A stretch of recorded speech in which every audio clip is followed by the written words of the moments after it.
In this video, you will learn how to pop sorghum from Nature Nates LLC.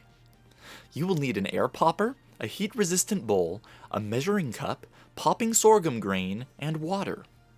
Keep in mind that not every air popper works well for popping sorghum. Check out our website at naturenatesllc.com to find our recommended air poppers to get the best results. First, hydrate the grain by adding 1 teaspoon of water for every 1/3 cup of sorghum you want to pop.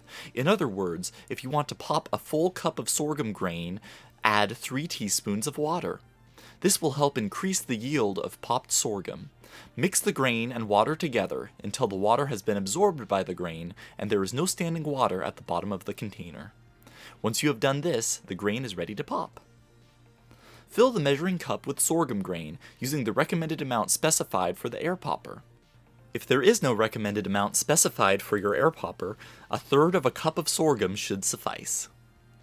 Follow the instructions included with your air popper model to set it up properly. For the air popper I'll be using in this video, you put the kernels into the machine before turning it on, but some air poppers require some warm-up time before pouring the kernels in.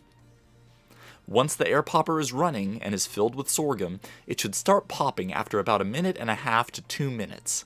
Be sure to stay with the air popper the whole time as it's running. As the sorghum continues to pop, you may need to tilt the air popper forward to get the popped kernels out.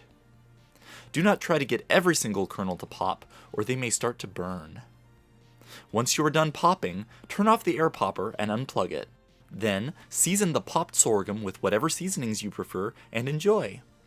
Thanks for watching, and happy popping from all of us at Nature Nates LLC.